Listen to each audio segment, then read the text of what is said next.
Charge for your plan validity will expire within 3 days. We charge to enjoy uninterrupted services. Hmm.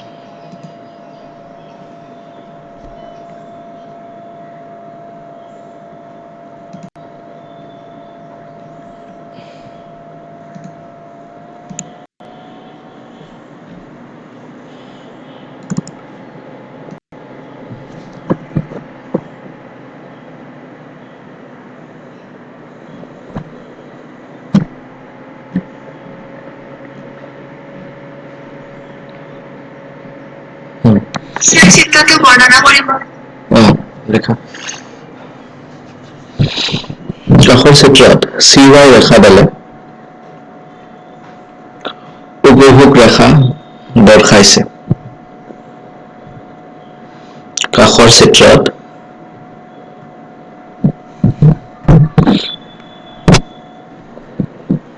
CY ৰেখাডালে C ব্ৰেকেটত wire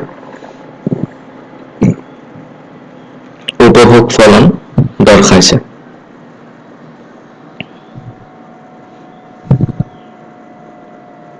X অক্ষত দাবী X আৰু Y অক্ষত ক্ৰমে আয় আৰু উপভোগ জোখাৰ বাবে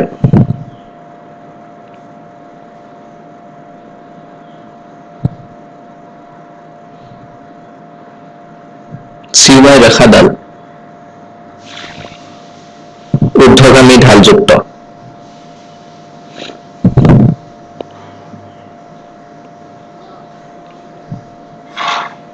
অৰ্থাৎ আয় বৃদ্ধি পোৱাৰ লগে লগে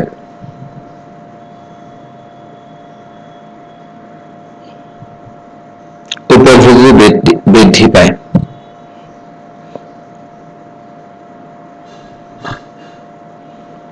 উপভোগো বৃদ্ধি পায়। হৈছে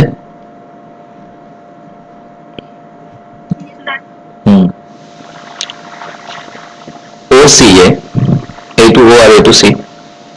OCA সন্তুষ্ট ইয়াত আকাৰ ইয়ে OCA জিৰ' ইনকামত শূন্য আয়ত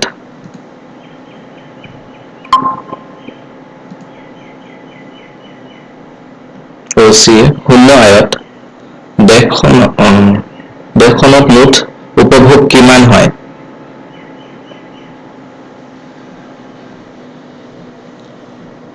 তাকে দেখুৱাইছে।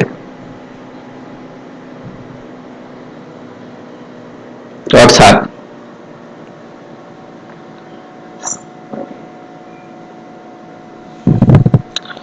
OC হল স্বতন্ত্ৰ উপভোগ ব্ৰেকেটত C বাৰ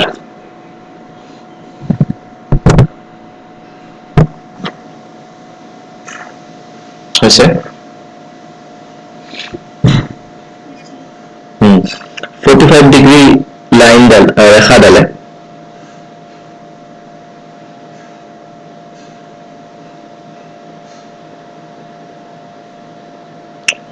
আয় সমান উপভোগ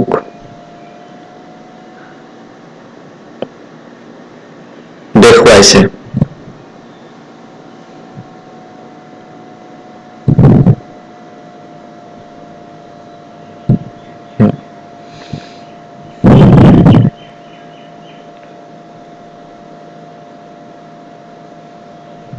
ঠিক আছে দাঁড়ি 45 ডিগ্ৰী ৰেখা আৰু CY ৰেখাডালে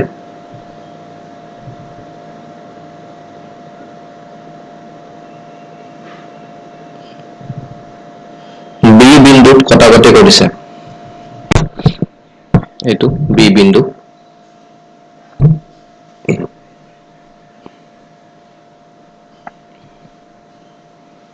অৰ্থাৎ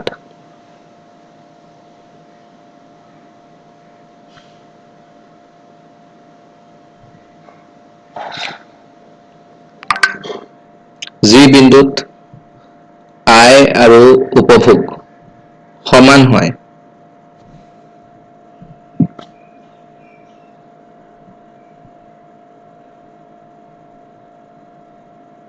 তাকে সমতা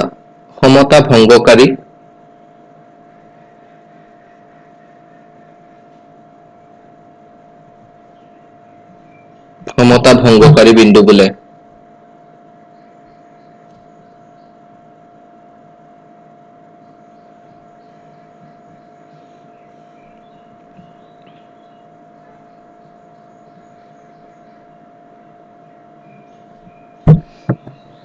ঠিক আছে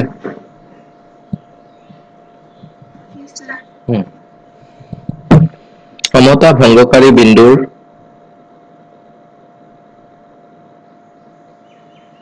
বাওঁফালে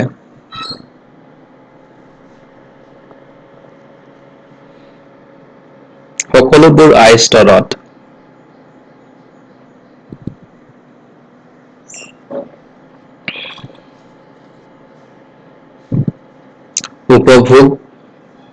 উপভোগৰ পৰিমাণ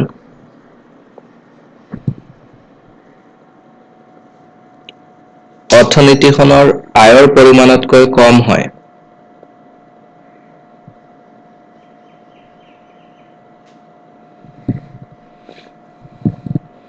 ইয়াকে সঞ্চয় কৰ্তন বোলে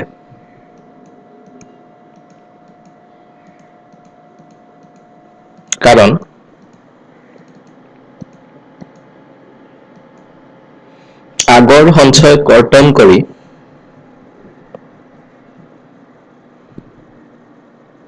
আগৰ সঞ্চয় কৰ্তন কৰি দেশখনত উপভোগ চলি আছে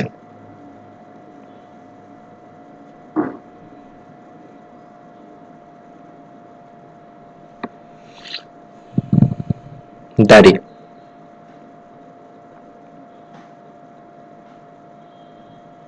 হৈছে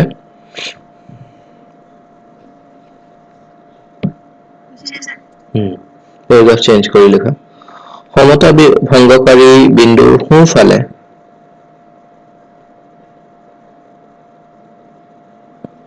সকলোবোৰ আই স্তৰত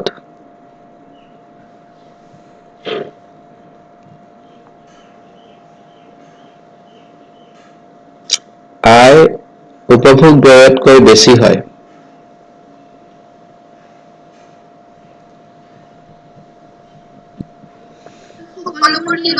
সকলোবোৰ আই স্তৰত এইবিলাক মানে at each level of income এইটো ইনকামতে লোৱা সদায় ইনকামটো কনজাম্পচনতছে বেছি তাৰমানে আই স্তৰত সকলোবোৰ আই স্তৰত আই উপভোগতকৈ বেছি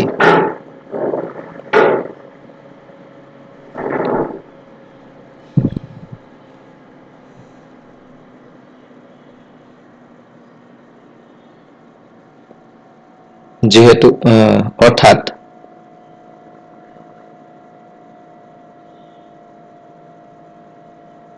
অৰ্থনীতিখনত সঞ্চয় আৰম্ভ হৈছে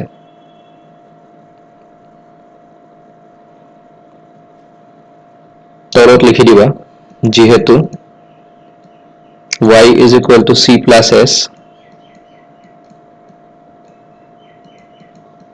so y minus c is equal to s য'ত y মানে আয় c মানে উপভোগ s মানে সঞ্চয়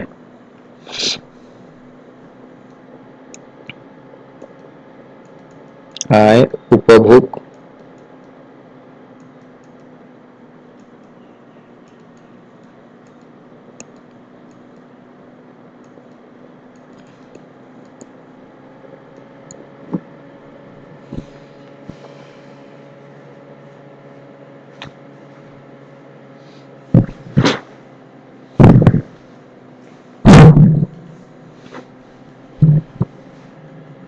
হল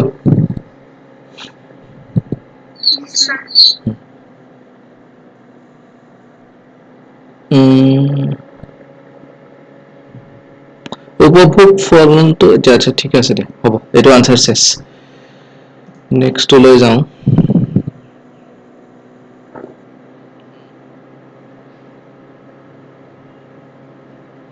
উপভোগ ফলনৰ বৈশিষ্ট্যসমূহ উল্লেখ কৰা নেক্সট কোৱেশ্চন উপভোগ ফলনৰ বৈশিষ্ট্যসমূহ উল্লেখ কৰা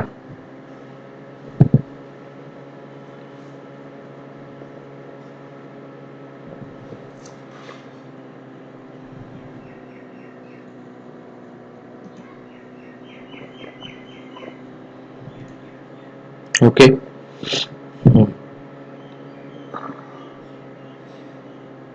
Number 1.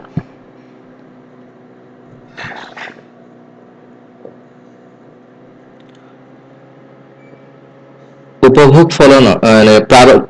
ফলনৰ প্ৰাৰম্ভিক বিন্দু বা উপভোগ ৰেখাৰ প্ৰাৰম্ভিক বিন্দু উপভোগ ৰেখাৰ মানে উপভোগ ফলন মানে টেবুলখন যদি আমি গ্ৰাফত আঁকি দিও হেতু উপভোগ ৰেখা হৈ যায় সো বেসিক্যালি দে আৰ দা সেম থিং এটাত নাম্বাৰ লিখিছো আৰু এটাত গ্ৰাফ আঁকিছো বাস প্ৰেজেন্টেশনটো বেলেগ আৰু লেটস সে তোমাৰ মায়ে ভাত বনাইছে আৰু কুকাৰতে ভাত দি দিছে খা বলে যিমান মন যায় খাই থাক আৰু এটো লাইক থাল এখন দি কিনে তাতে সজাই পৰাই দিছে সো একে বস্তু হয় ওকে লিখা উপভোগ ৰেখাৰ প্ৰাৰম্ভিক বিন্দুটো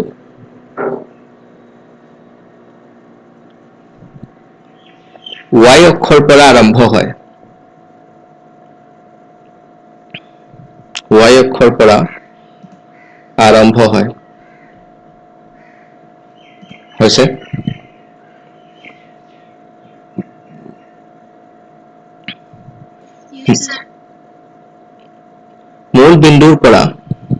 মূল বিন্দু মানে এইটো 0 0 উপভোগ ৰেখাৰ প্ৰাৰম্ভিক বিন্দুৰ উলম্ব দূৰত্বই হল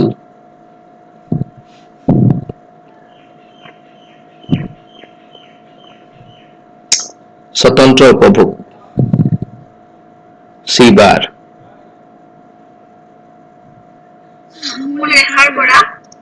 উপভোগ ৰেখাৰ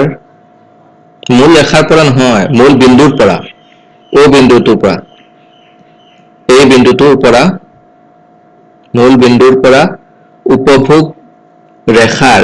প্ৰাৰম্ভিক বিন্দু এইটো বিন্দু তো o বিন্দু এইটো লেটস সে c বিন্দু মূল বিন্দুৰ পৰা উপভোগ ৰেখাৰ প্ৰাৰম্ভিক বিন্দুটোলৈ যি উলম্ব দূৰত্ব থাকে হেয়া হল স্বতন্ত্ৰ উপভোগ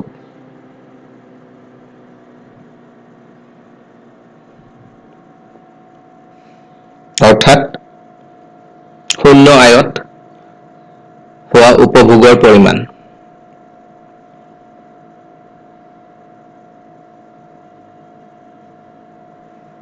হৈছে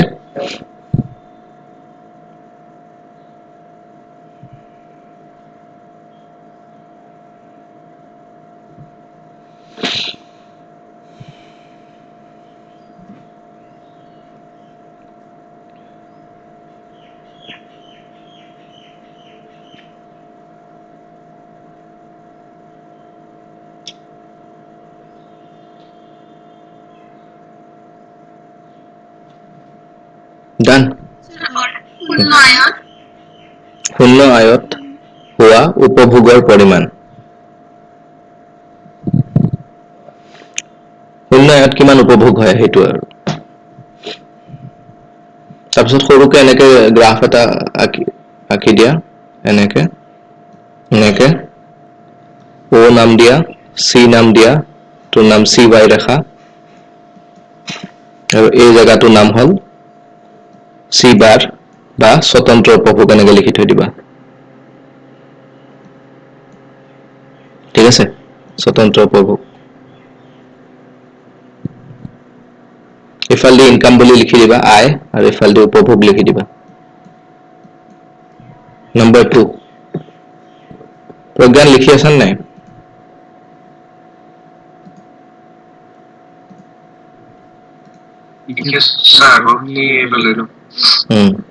শুই আছিলা চাগে এনে উঠাই দিলো মই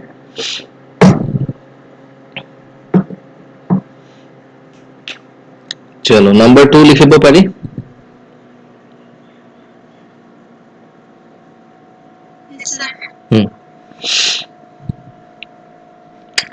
উপভোগ ৰেখা ঊৰ্ধ্বগামী ঢালযুক্ত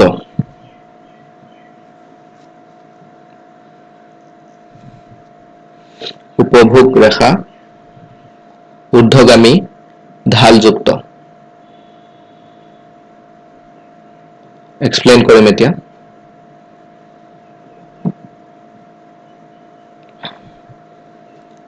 উপভোগ ৰেখা ঊৰ্ধ্বগামী ঢালযুক্ত অৰ্থাৎ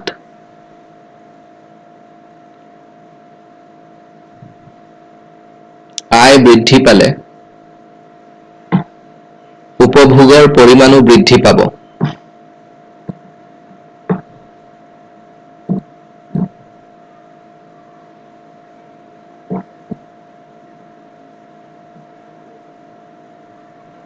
কিন্তু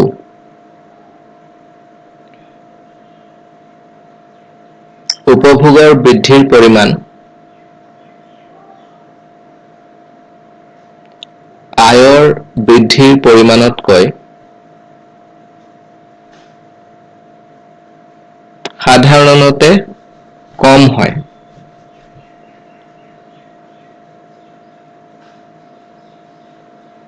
পৰিমাণ লিখাতছে হাৰ লিখিলে ভাল আছিলে উপভোগ বৃদ্ধিৰ হাৰ লিখিবা ৰেট অফ গ্ৰোথ হাৰ আয়ৰ বৃদ্ধিৰ হাৰতকৈ কম হয়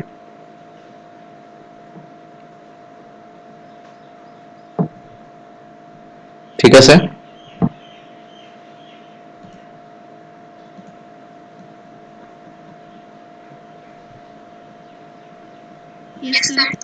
আকৌ সেম ডায়াগ্ৰাম আঁকা আৰু ইয়াতে দুটা পইণ্ট লোৱা সৰুকে আঁকিবা ডাঙৰকে আঁকি সময় নষ্ট নকৰিবা পৰীক্ষাত পইণ্ট A পইণ্ট B খিনি হ'ব ডেল্টা Y খিনি হ'ব delta C delta Y delta C slope বা ঢাল অসমীয়াত লিখি দিও না ঢাল উপভোগ ৰেখাৰ ঢাল সমান ডেল্টা C বাই ডেল্টা Y ভোগৰ প্ৰান্তিক প্ৰৱণতা বুলিও কয় ইয়াক একে বস্তু হয় খিনি লিখি থলে হ'ল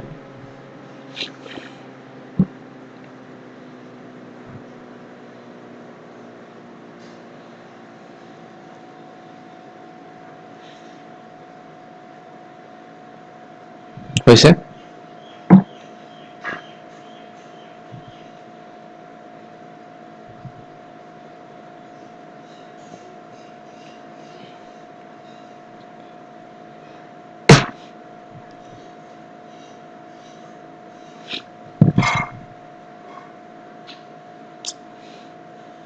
হলে কবা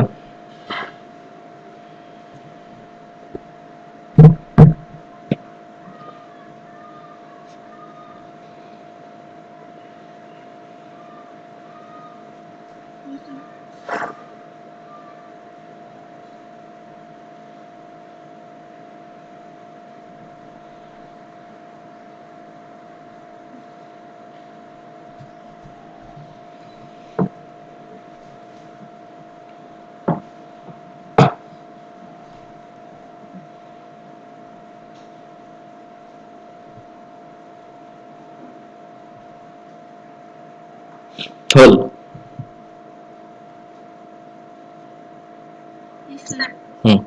পইণ্ট নম্বৰ 3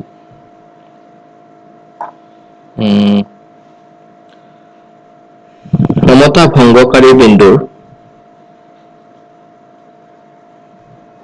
বাওঁফালে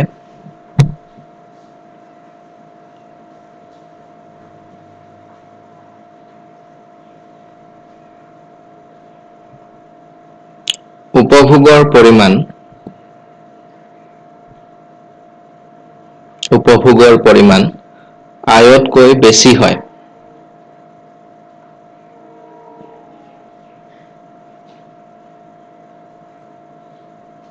অৰ্থাৎ সঞ্চয় কৰ্তন হয়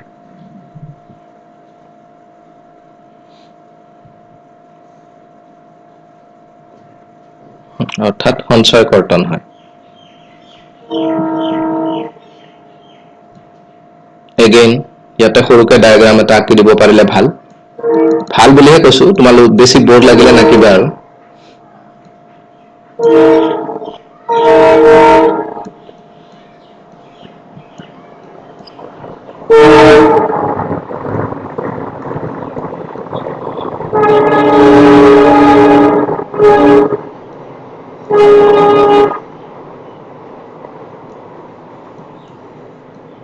COB হা এটো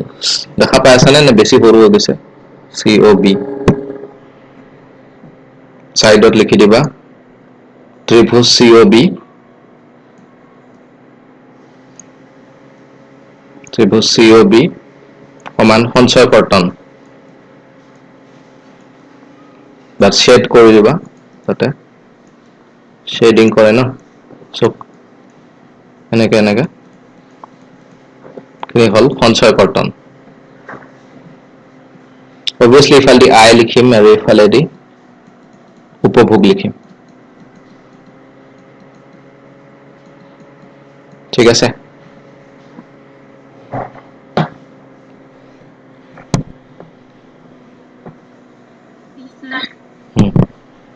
next point break even point na ক্ষমতা ভংগকাৰী বিন্দু এনেকে c is equal to y খিনিলৈ লিখিলে হল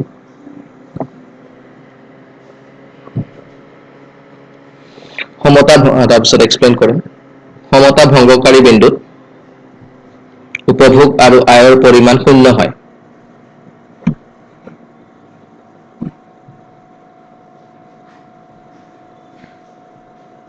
আৰু সঞ্চয় শূন্য হ'ব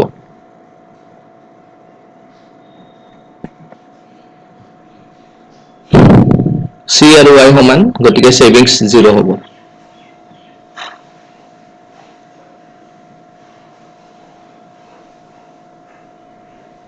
ঠিক আছে আই মানে ইয়াতে মই জাতীয় আয়ৰ কথা কৈ আছো ন্যাশনাল ইনকাম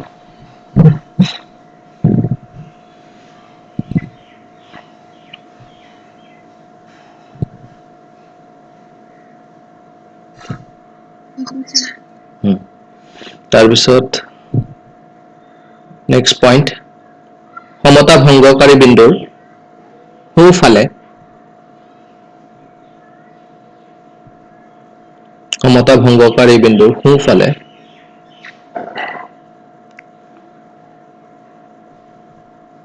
উপভোগ আয়তকৈ কম হয় c is less than y এটো ব্র্যাকেটত লিখি দিবা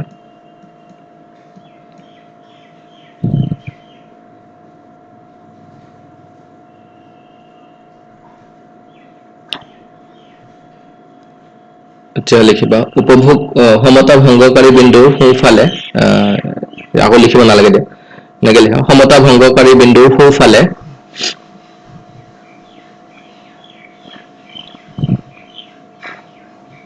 উপভোগ আয়তকৈ কম হোৱাৰ বাবে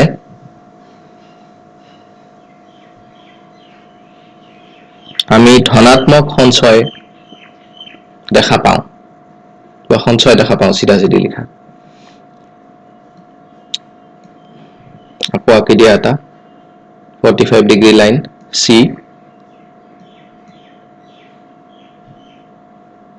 let's say কিবা এটা লৈ ললো ইয়াতে ইনকাম এইটো C হয় এইটো O হয়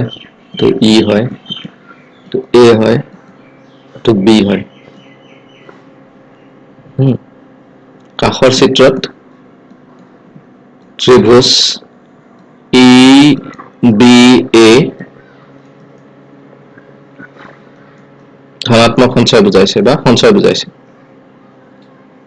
ইমান লিখিব নালাগে আৰু সিধা সিধা আমি ইজ ইকুয়াল টু সঞ্চয় লিখি দিম সঞ্চয় সেভিংস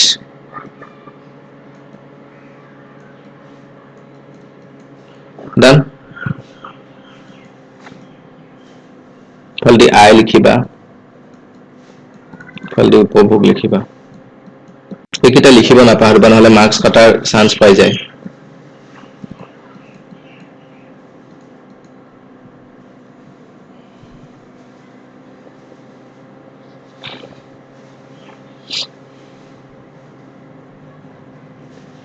to be হয় a point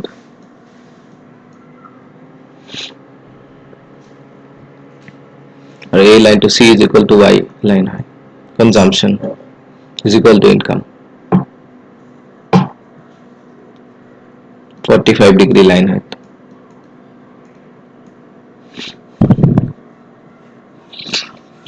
देख सब সৰু কে থাকিবা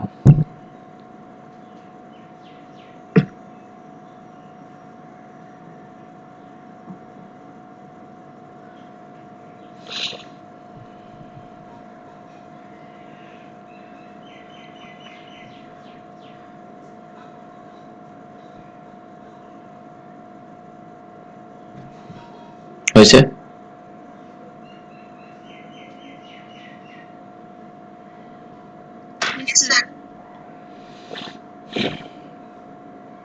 এতিয়া লিখিম নেক্সট টপিক আগৰটো শেষ হা সঞ্চয় ভোগৰ প্ৰৱণতা কি কি ভোগৰ প্ৰৱণতা কি কি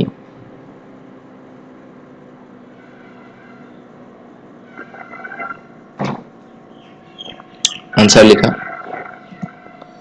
भोगर प्रवणता दुई प्रकाৰৰ एक नम्बर गड़ उपभोग प्रवणता गड़ उपभोग प्रवणता ब्रैकेटत लिखि थोआ APC average propensity to consume तो नालागे आरो एपीसी लिखिले हल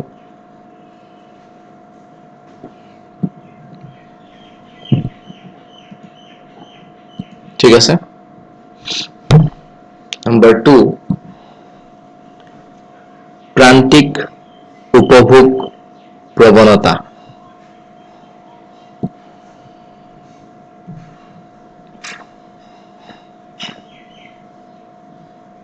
प्रांतिक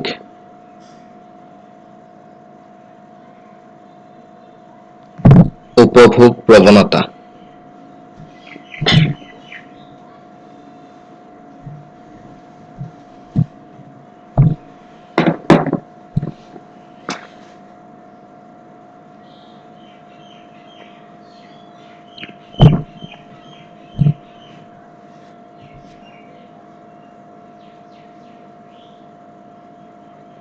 हल एमपीसी नेक्स्ट क्वेश्चन गड़ उपभोग प्रवणता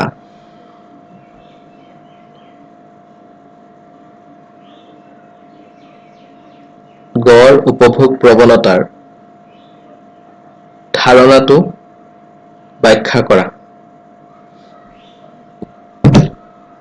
2 मार्क्सर আহিব পাৰে তেতিয়া ডেফিনেশন আৰু ফৰ্মুলা আৰু एग्जांपल দি দিবা বাস যদি ব্যাখ্যা কৰা দিয়ে তেনেহলে ডায়াগ্ৰাম আৰু টেবল ইউজ কৰি দিম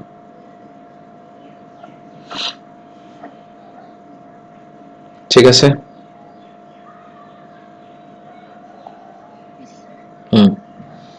লিখা এক নিৰ্দিষ্ট জাতীয় আয় স্তৰত এক নিৰ্দিষ্ট জাতীয় আয় স্তৰত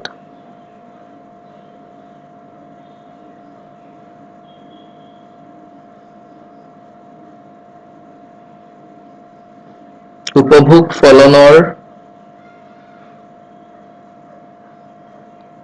ফলন আৰু উপভোগৰ পৰিমাণ আৰু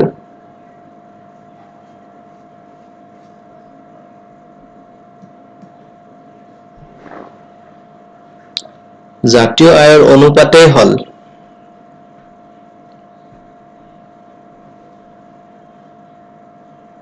গড় প্ৰান্তিক গড় উপভোগ প্ৰৱণতা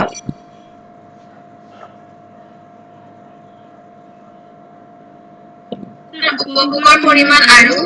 জাতীয় আয়ৰ অনুপাতেই হল এইটো দেখা নাই উপভোগ লৈছো আৰু তলত জাতীয় আয় লৈছো অতৰ অনুপাত ওলাইছো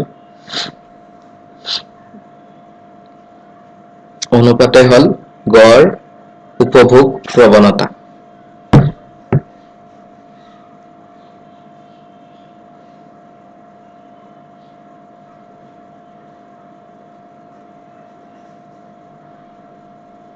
হৈছে অৰ্থাৎ APC সমান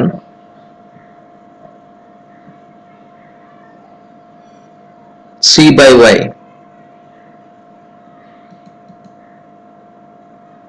C মানে consumption Y মানে income তুমি যত ডেফিনিশনটো লিখিছা গড়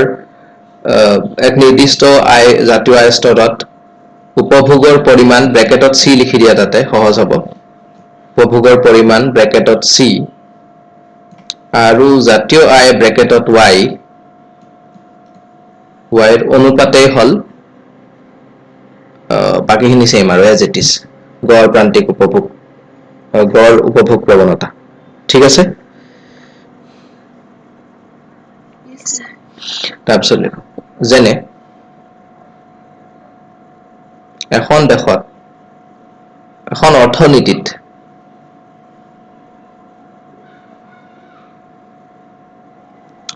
উপভোগৰ পৰিমাণ উপভোগ ব্যয়ৰ পৰিমাণ ৭০,০০০ কোটি টকা হলে ৭০ কোটি টকা হলে ৭০ কোটি টকা আৰু জাতীয় আয়ৰ পৰিমাণ ১০০ কোটি টকা হলে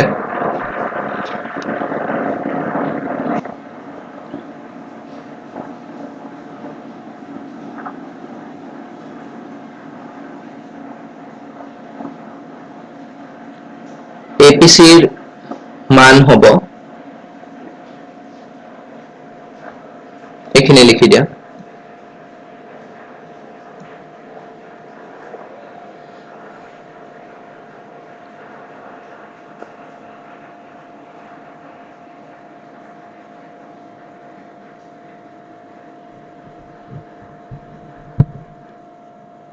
.70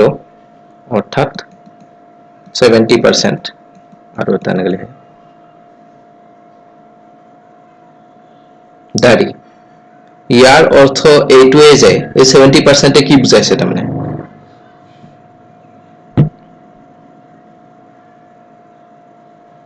জাতীয় আয়ৰ 70% উপভোগ ব্যয় হিচাপে ব্যৱহৃত হয়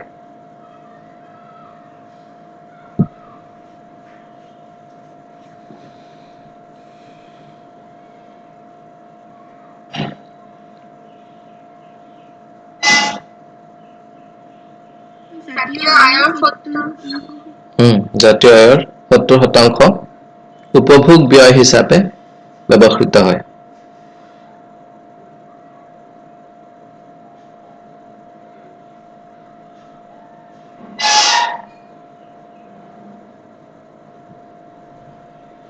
হৈছে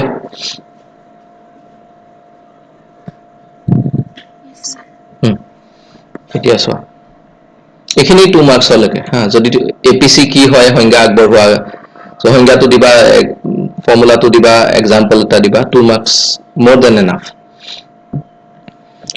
আৰু যদি কয় এটা ব্যাখ্যা কৰা কনসেপ্টটো তেতিয়া আমি কি কৰিম এই একে বস্তুখিনি টেবুল এটা বনাই দিম ইনকাম লৈ লোৱা ন্যাশনাল ইনকাম বা জাতীয় আয় 100 কে বঢ়াই যোৱা আৰু ইফালদি কনজাম্পশন লোৱা 40 দি স্টাৰ্ট কৰি 80 কে বঢ়াই যোৱা not necessary যে তুমি সেমে ৰাখিব লাগিব বেলেগ বেলেগও ৰাখিব পাৰা বাট কিতাবত যেহেতু এটো আছে মই হেকাৰণে কৈ আছো যে এটা 40 লৈ কিনে সবতে +80 কে বঢ়াই গৈছে ওকে ফাৰ্স্ট টাইম টুত যেতিয়া ইনকাম 0 হ'ব তেতিয়া APC টোৰ ফৰ্মুলা মানে কি হয় C/Y ন তোনে 40/0 আৰু any number divided by 0 is undefined হয় ন অসীম বা কিবা এটা আছিলে কি কয় ওয়ার্ডটো কিবা নহয় বুলি কয় যেনো সো হেতু তাতে একো লিখিব নালাগে অসীম নিলিখিবা because that does not make any sense right যে C/Y মানে অসীম হেতু একো মিনিং নাই কাৰণে এটো ড্যাশ বুলি লিখি থৈ দিয়ে তাৰ পিছত তো আৰামছে আৰু 120 হৰণ 100 200 হৰণ 200 এটো 1 হ'ব 280 minus 280 divided by 300 360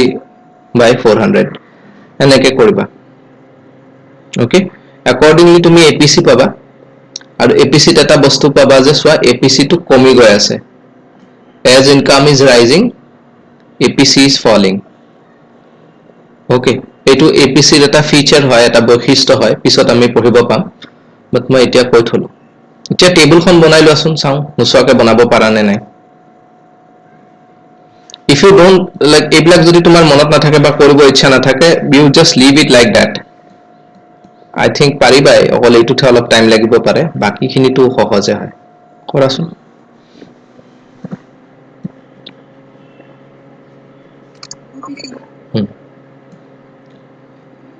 তালিকা নাম দি দিবা ভোগৰ উপভোগ গড় উপভোগ প্ৰৱণতা তাৰ পিছত ইফালদি লিখি দিলে হ'ল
কাষৰ চিত্ৰটো আঁকিম নেকি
হৈছে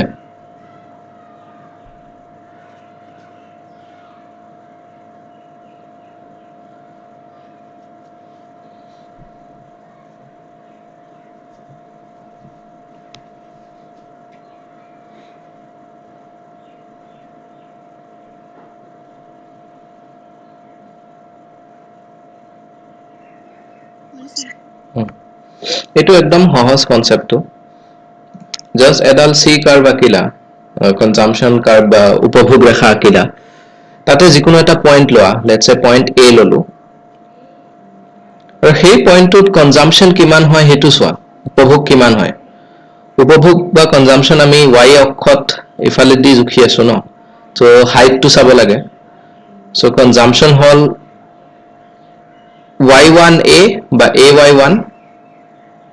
বা উল্টাকে চাব পাৰা এইটো ফালে on বিকজ তুমি ভালকে চোৱা on ৰেখাটো আৰু y1a দুইটা সেম হাইট হয় দুইটাই সেই কাৰণে তুমি সেম লিখিব পাৰা দুইটাৰ হাইট সেম বুজাই আছে লেটস সে কনজাম্পশন 50 crore বুজাই আছে দুইটাতে আচ্ছা কনজাম্পশনটো তো বুজিলো যে কনজাম্পশনটো মই ay1 লিখিব পাৰিম বা y1a লিখিব পাৰিম ঠিক আছে y1a লিখিলো জেনাৰেলি তলৰ পৰা ওপৰত লিখে আচ্ছা তাৰ পিছত ইনকাম কিমান তুমি কিমান ইনকামত এখিনি কনজাম্পশন হৈছে ইনকামটো চোৱা a পইণ্টৰ তলত ইনকাম কিমান হৈ আছে ইনকাম জুখি আছো ইফালে x এক্সিছত গতিকে ইনকামটো হল oy1 এইটো হল apc বুজিছা এটা বছৰ ইয়াতে on by oy1 লিখিছে আপুনি y1a লিখিছে by এইটো একে নহয় জানো দুটা ভালকে চাই লোৱা এই দুটা একে বস্তু নহয় জানো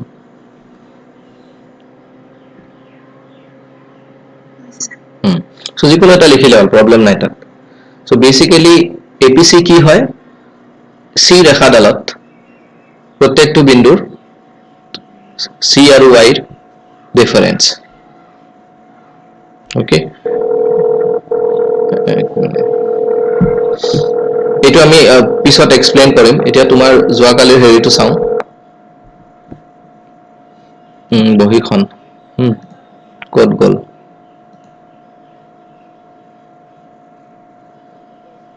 stats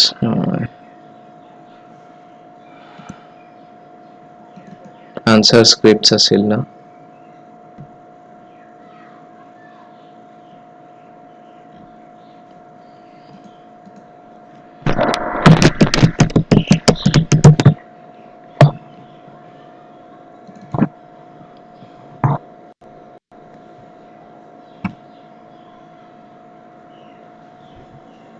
এটোৰ এক্সপ্লেনেশনটো বাকি আছে হা এই বেছি নহয় আমি সোনকালে কৰি দিম ওকে দিছো তোমাৰ এক্সামটো লিখতে কিমান টাইম লাগিছিলে প্ৰতিমাৰ 1.5 ঘণ্টাত লিখিব পাৰিছিলা নে 50 মাৰ্কস ৰাতিপুৱা আধা গধূলি আধা কৰিছো এনে সোৱাত 100 মাৰ্কসত 3 আৱাৰ্স দিয়ে ন তো মই কি কৰিছো 50 মাৰ্কস 1.5 ঘণ্টা দিলো হেনেকে কৰিছিলো যাতে তোমাৰ লিখাৰ স্পিডটো থাকে এনিৱেজ মই এইটো এই কাৰণে সুধিলো যে উচ্চ এই যে কোৱেশ্চনছ বিলাক এনে এক্সামতো লিখাৰ অভ্যাস আছে নেকি তোমাৰ নাই স্যাৰ অনলাইন হোৱা কাৰণে এনেকুৱা লিখি দিছো ওকে ঠিক আছে চলো তো এটো ঠিক আছে কোনো প্ৰবলেম নাই মুদ্ৰা যোগান স্থিৰ ধাৰণা নে প্ৰবাহী ধাৰণা এটো গৰ্বৰ হৈ গল মুদ্ৰা যোগানটো কি হয় মানি supply is the total currency held by the public and bank at a particular point of time এক নিৰ্দিষ্ট সময়ত জনসাধাৰণ আৰু বেংকৰ হাতত যিমান পইচা থাকে হেয়াই মুদ্ৰা যোগান সো পইণ্ট অফ টাইম মানে কি হ'ব ষ্টক স্থিৰ ধাৰণা নহয় জানো C plus DD plus OD যে ওলাও হেতু কি ওলাও এই মুহূৰ্তত কিমান পইচা আছে হেকাৰণে এটো এটা স্থিৰ ধাৰণা আচ্ছা এটো ঠিক আছে চলমানতা ঠিক আছে আদেশী মুদ্ৰা ৰূপাংশ মানে আদেশী মুদ্ৰাৰ ভিতৰত কি হুমায় তুমি ইয়াতে লিখিব লাগিছিলে cash and currency notes and coins so তুমি ইয়াতে লিখবা কাগজী মুদ্ৰা আৰু কইন সমূহ ধাতুগত মুদ্ৰা বা কইন ঠিক আছে তুমি এবাৰ চাবা কিতাপত তাতে আছে এটো ঠিক আছে এই বস্তুটো অলপ বাণিজ্যিক বেংকে কেন্দ্ৰীয় বেংকত নগদ হিচাপে ৰখা বেংকে নহয় সিআৰআৰ যদিও মাৰ্কস দিছো তুমি এইটো NDTL ৰ এটা পাৰ্চেন্টেজ হিচাপেহে ৰাখে নিগুত চাহিদা আৰু স্থিৰ আমানতৰ এটা অংশ যাক বাণিজ্যিক বেংকে কেন্দ্ৰীয় বেংকত নগদ হিচাপে ৰাখে তো সেই কথাটো লিখিবা NDTL যে নিগুত চাহিদা আৰু স্থিৰ আমানতৰ যিটো অংশ মিনিমাম অংশ বা সেই বস্তুটো লিখিব লাগিব ইয়াত তেতিয়া বেটাৰ হ'ব আনসাৰ হা কোনবা ইচ্ছা কৰিলে ইয়াতে মাৰ্কস হাফ কাটিব পাৰে বিকজ CRR আৰু SLR দুইটাই বেংক বাণিজ্যিক বেংকে তোমাৰ ডেফিনেশনটো চোৱা বাণিজ্যিক বেংকে কেন্দ্ৰীয় বেংকত নগদ হিচাপে ৰখা বেংক আমানতৰ অনুপাতে প্ৰথম কথা বেংক আমানতৰ এতিয়া SLR ও ৰাখে CRR ও ৰাখে SLR টো ক্যাশ হিচাপে ৰাখিব পাৰে নে নাই পাৰে সো এই তোমাৰ ডেফিনেশনটো ক্লিয়াৰ নহল গম পাইছানে মানে SLR টো হুমাই থাকি গল ইয়াতে কাৰণে চলো নেক্সট চোৱা ভাৰতবৰ্ষত মুদ্ৰা প্ৰচলন কৰা দুটা অনুষ্ঠান মুদ্ৰা প্ৰচলন কৰা ঠিক আছে এটা হ'ব ভাৰতীয় ৰিজাৰ্ভ বেংক ঠিক আছে আৰু আনটো হ'ব মিনিষ্ট্ৰি অফ ফাইনান্স বিত্ত মন্ত্ৰী নহয় বিত্ত মিনিষ্ট্ৰি তো কি হ'ব বিত্ত মন্ত্ৰণালয় বা বিত্ত মন্ত্ৰালয় ভাৰত চৰকাৰৰ বিত্ত মন্ত্ৰালয় একটকীয়া নোট বিলাক আৰু কয়েন্স বিলাক হিয়তে কৰে ওকে তো এটো লিখি লবা নেক্সট তো মুদ্ৰা গুণকটো ঠিকে আছে যে প্ৰাথমিক আমানতৰ তুলনাত মুঠ আমানত কিমান গুণ বেছি টাক দৰকাৰ ঠিক আছে বঢ়িয়া 2 মার্কস আছিল না এটো লিখিছা এটা एग्जांपल দিলে ঠিক আছে হ'ব নালাগে তো ঠিক আছে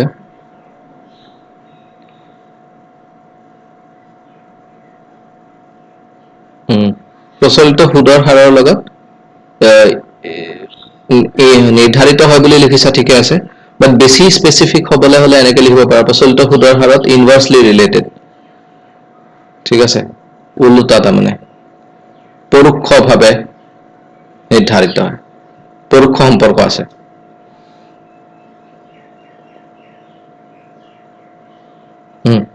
ডাকঘৰৰ কথাটো ঠিকে আছে মই এনেকে আনসাৰে কৈছিলো কিন্তু মই মানে আৰু বিচাৰিলো পিছত সো আনসাৰটো মই অলপ ইমপ্ৰুভ কৰিব বিচাৰিম আনসাৰটো এনেকে লিখিবা as per banking regulation act 1949 section 5b ৰ মতে ভাৰতৰ banking regulation act 1949 section 5b ৰ মতে বেংক হল এনে এক বিত্তীয় অনুষ্ঠান যিয়ে ঋণ প্ৰদান কৰিবৰ বাবে আমানত গ্ৰহণ কৰে হৈছে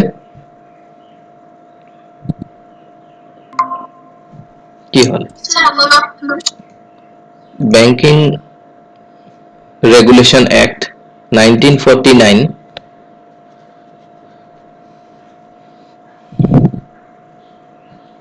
সেকশন 5 ব্ৰ্যাকেটত বি মতে প্ৰজ্ঞান তুমিও ঠিক কৰি লবা এবোৰ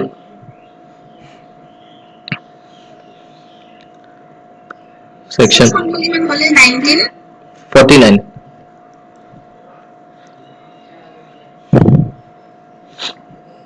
স্বাধীন হোৱা দুবছৰ পিছত banking regulation act 1949 section 5b মতে ব্যাংক হল এনে এক বিত্তীয় প্ৰতিষ্ঠান যিয়ে ঋণ প্ৰদান কৰিবৰ বাবে আমানত গ্ৰহণ কৰে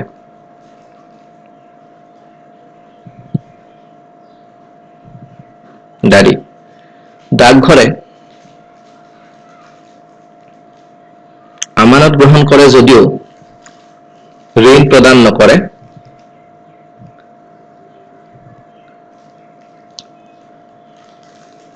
আৰু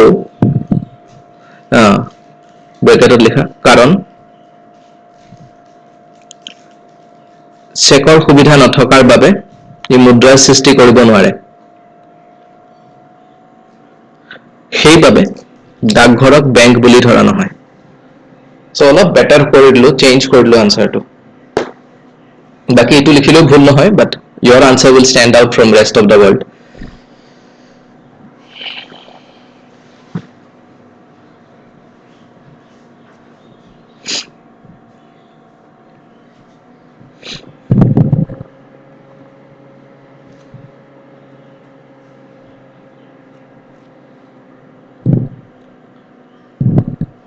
হৈছে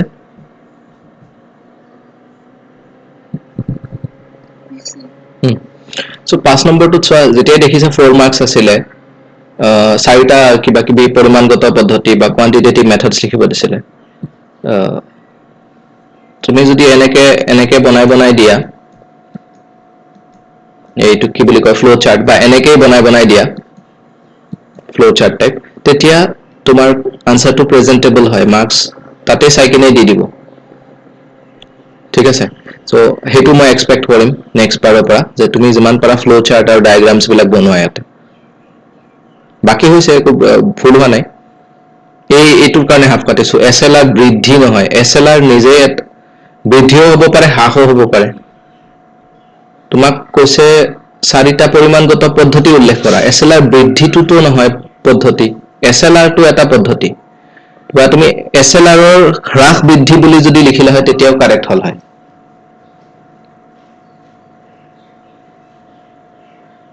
ঠিক আছে এইটো এসএলআৰৰ ডেফিনেশনটো কিমান ধুনিয়াকৈ দিছা লাইক প্ৰতিটো বেংকে নিজৰ নিগুদ চাহিদা আৰু সময় দেনাৰ এক নিৰ্দিষ্ট শতাংশ নগদ হিচাপে বা আন্তঃৰাজ্য সম্পদ হিচাপে ৰাখিবলৈ বাধ্য ইয়াকে এসএলআৰ বোলে এসিআৰৰ ডেফিনেশনটোত কিয় এনেকৈ নকৰিলা এক নিৰ্দিষ্ট শতাংশ নগদ হিচাপে নিজৰ লগত নাইবা আৰবিআইৰ লগত ৰাখিবলৈ বাধ্য সো তোমাৰ এসএলআৰৰ ডেফিনেশনো মুখস্থ হৈ যাব সিআৰআৰৰ মুখস্থ হৈ যাব ৰাইট চলো তো ভুল হোৱা নাই মই জাস্ট মনত কৰিব হেদিলো এতিয়া মুদ্ৰাস্ফীতিৰ সময়ত ভাৰতীয় ৰিজাৰ্ভ বেংকে সংকুচিত মুদ্ৰা নীতি মতে হকিশ মুদ্ৰা বজাৰত কি লেনদেন কৰিব চুক্তিপত্ৰ লেনদেন কৰিব এস কোৱেশ্চন বুজি পোৱা নাই মই জানি বুজি এনেকুৱা দিছো কোৱেশ্চনটো সেইকাৰণে মই এক্সপেক্ট কৰিছিলো এবাৰ ইংলিশটো চাবা তোমালোকে কিন্তু নাচালা হ'বলা অসমীয়া কোৱেশ্চনবোৰ হেনেকুৱা হ'ব বুজি নাপাবা তেতিয়া অফ কোৰ্স এবাৰ ইংলিশটো চাই ল'বা যে কেতিয়াবা ইংলিশটোৰ পৰাহে বুজি পায়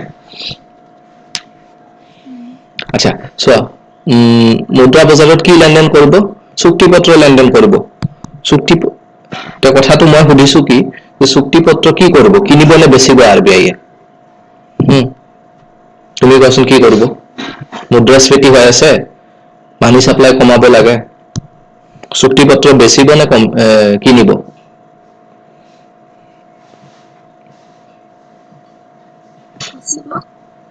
বেচিলেচোন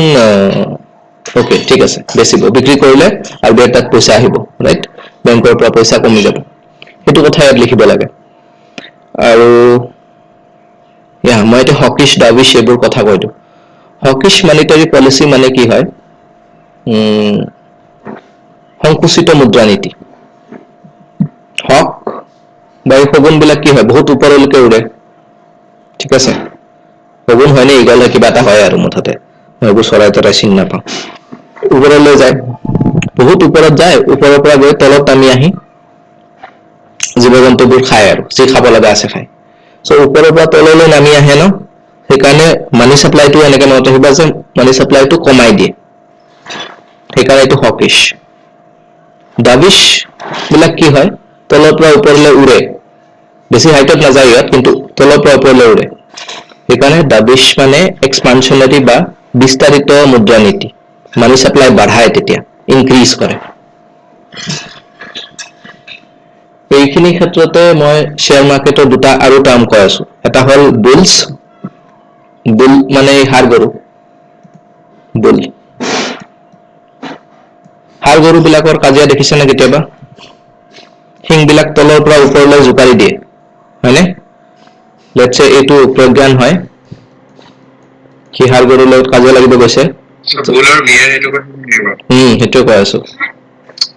এইটো প্ৰজ্ঞান হয় হাড় গৰুৱে যদি প্ৰজ্ঞানক মাৰিব লাগে কেনেকৈ মাৰিব শিংটো তলত সোমাব তাৰ পৰা তলৰ পৰা ওপৰত উঠাই দিব আৰু প্ৰজ্ঞান চিটকি যাব এনেকৈ ৰাইট কথাটো বুজিছা তো তলৰ পৰা ওপৰলৈ মাথাটো উঠাই ন তেনেকৈ শ্বেয়াৰ মাৰ্কেটত যিবোৰ মানুহে ভাবি থাকে যে শ্বেয়াৰ বিলাকৰ প্ৰাইচবোৰ বাঢ়িব তলৰ পৰা ওপৰলৈ যাব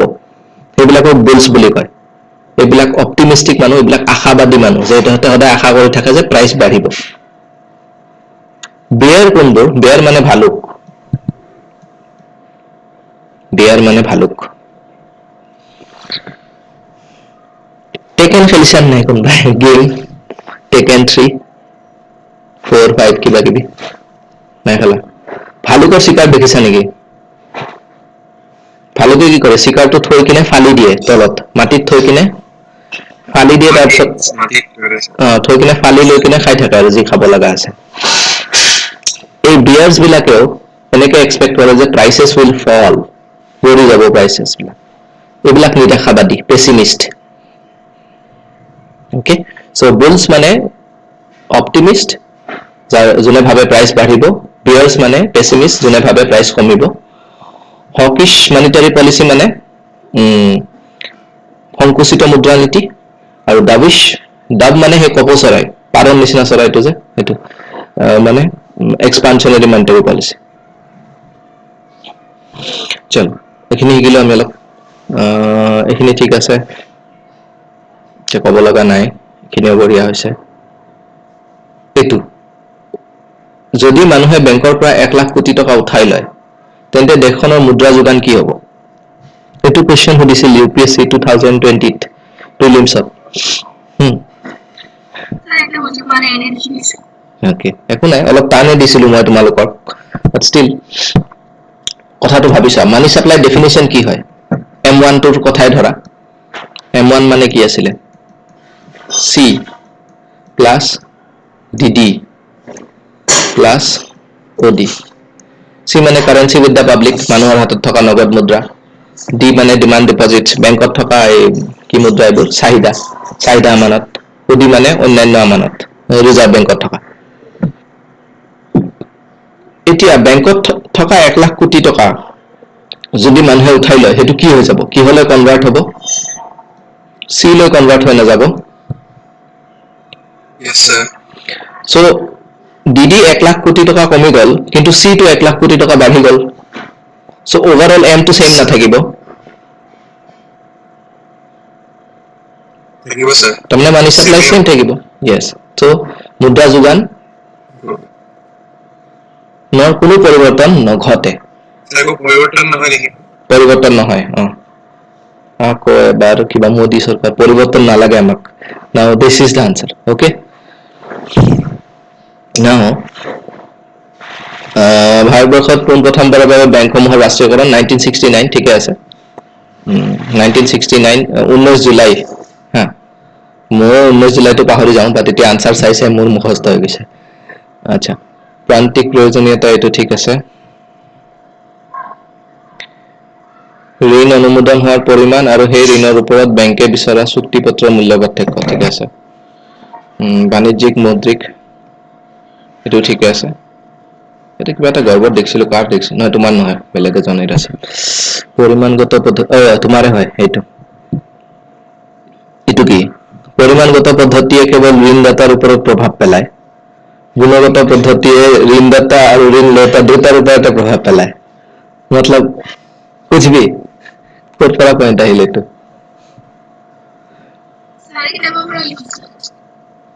কিতাবত আছে এটো দেখাবাচোন কিন্তু এটো নহয় কাৰণ সব পৰিমাণগত পদ্ধতি তুমি এটা কোনবা এটা পইণ্টত লিখিছা যে গোটেই দেশখনত মানি সাপ্লাই এফেক্ট কৰে আৰু ইয়াতে কিছুমান নিৰ্দিষ্ট সেক্টৰত মানি সাপ্লাই এফেক্ট কৰে সেক্টৰ বুলি কৈছো মই ঋণদাতা ঋণ লতা বুলি কোৱা নাই সেক্টৰ বা অৰ্থনীতিৰ অংশ বুলি ক'ব পাৰা তুমি তো সেইকাৰণে এই পইণ্টটো লৈ মই এগ্ৰি কৰা নাই ষ্টিল তুমি দেখাবা মোক ক'ত আছে বাণিজ্যিক বেংকৰ কাৰ্যাৱলী এটো ঠিক আছে এগেইন যেতিয়া 4 মাৰ্কস থাকিব বাণিজ্যিক বেংকৰ কাৰ্যাৱলী থাকিব কিবা কিবি ফ্লো চাৰ্ট এটা এক্সপেক্ট কৰিম ওকে ফ্লো চাৰ্ট এটা এক্সপেক্ট কৰিম আৰু লাষ্টত এটা কনক্লুডিং সেন্টেন্স বা সামৰণিমূলক এটা সেন্টেন্স মই এক্সপেক্ট কৰিম মানে এই সোনেমবে সুহাগা দিয়ে আৰু I know I'm তাৰ পিছত কিছুমান হোটেলত চাবাচোন সি মস্ত ধুনীয়াকৈ সজাই পৰাই খানা দিয়ে, খাই কিনে খানাটো বমি হৈ যায় এই সেনেকুৱা টাইপ ইয়াতো আনচাৰ লাগিলে ঘটিয়াই হোক প্ৰেজেন্টেশন মস্ত হ'ব লাগে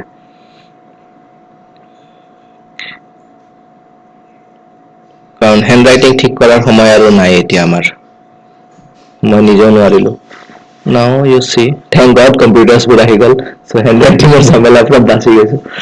now ভৱিষ্যতে আৰু হোৱা যাব কিন্তু কি হৈছে ইয়াতো মই same story expect কৰিম এইটো হৈছে ৰেপৰেট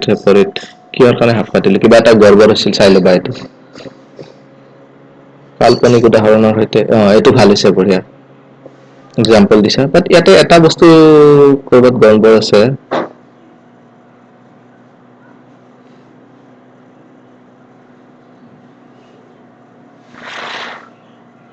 এইটো কি এই প্ৰক্ৰিয়াটোত যেতিয়ালৈকে চাহিদা আমানত ন ডিমান্ড ডিপজিট শূন্য হৈ নাযায় চাহিদা আমানত নিলিখিবচোন ইয়াতে ডিমান্ড ডিপজিটৰ কথা নহয়তো এটা যে আমানতৰ পৰিমাণ বা মুখ্য আমানত শূন্য হৈ নাযায় মুখ্যটোও বাদ দিবা কনফিউজন হ'ব কাৰণ মুখ্য মানে ফাৰ্ষ্ট টাইম যোনটো পইচা জমা থৈছে প্ৰাইমাৰী ডিপজিট ফাৰ্ষ্ট টাইম যোনটো 1000 টকা জমা থৈছিল এইটো মুখ্য বাকিবোৰ সব গৌণ লিখিলে গৌণ লিখিব পাৰা গৌণ আমানত শূন্য হৈ নাযায় ওকে বিকজ মুখ্য কিয় বিকজ মেইন এই 1000 টকাটো এটা ঘূৰি আছে ন সেইকাৰণে 1000 টো মুখ্য বাকিবিলাক সব গৌণ কাৰণে চাহিদা আমানত লিখিলে কাৰণে গৌণ লিখিব পাৰা বাকি হৈছে চলো Okay, sir. bye bye Thank you, sir.